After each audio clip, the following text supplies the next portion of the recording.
Marjorie Taylor Greene blamed a hidden Democrat for the failure to impeach Secretary of Homeland Security Alejandro Mayorkas yesterday.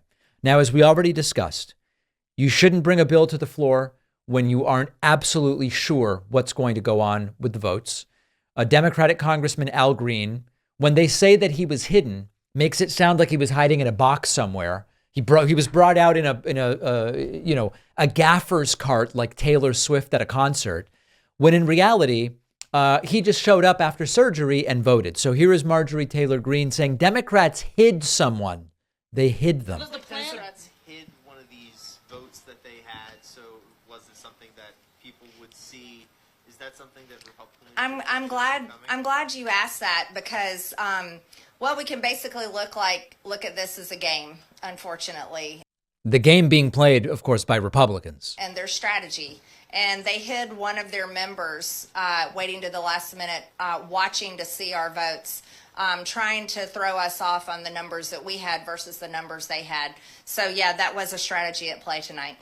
You know, there's a very simple way to win this, which is you have a majority. Make sure you can get everyone there on your side and make sure everyone is on your side. In other words, have them on your side and in the chamber and able to vote. When you have the majority, if you do that, it doesn't matter if you hide Al Green in a box or in the cloakroom or wherever. They failed to do that.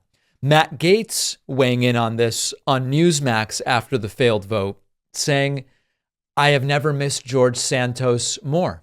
George Santos could have been one more vote for them, but of course they rightly kicked him out. Trust me, Blake Moore wants Mayorkas impeached. But I got to tell you, Bowling, as I'm watching that board and it's 215 to 215, I have never missed George Santos more. Like, and what irony that the New York Republicans who drove Santos out of Congress, who are watching the children in their state being driven out of schools so that those schools can become migrant housing centers, that now we don't get to execute on an impeachment trial of Mayorkas because.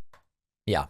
So he says, hey, what about kicking out Santos? That was a bad idea. Well, no, kicking out Santos was a good idea. It was the right thing and they were right to do it. But this is yet another example of the internal division within the Republican Party.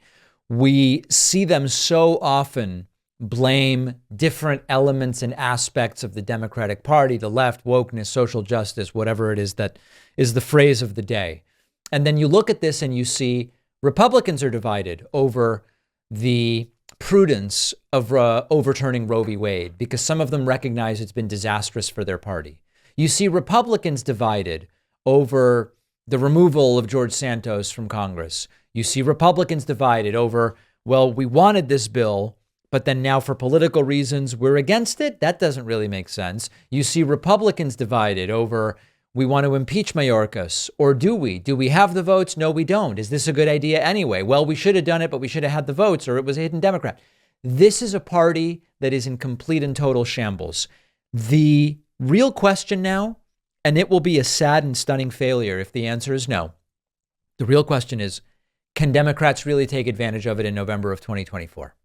It is not a typical opportunity where so much is riding on a single election both ways. The disaster that it would be if MAGA and Trump come back to power. But on the other hand, the extraordinary opportunity that Democrats have to really relegate Republicans to decade-long losers, nearly decade-long losers. And that is what is at stake in November. So Gaetz says we shouldn't have kicked out George Santos. Marjorie Taylor Greene says it's Democrats who hid a congressman, a hidden congressman. You know, it's like elf on the shelf, congressman in a closet. Similar sort of thing. They are blaming each other. They are blaming Democrats. They failed, and that's a good thing. But what will they succeed at next? I don't have the answer, and that's why these people need to be taken out of power.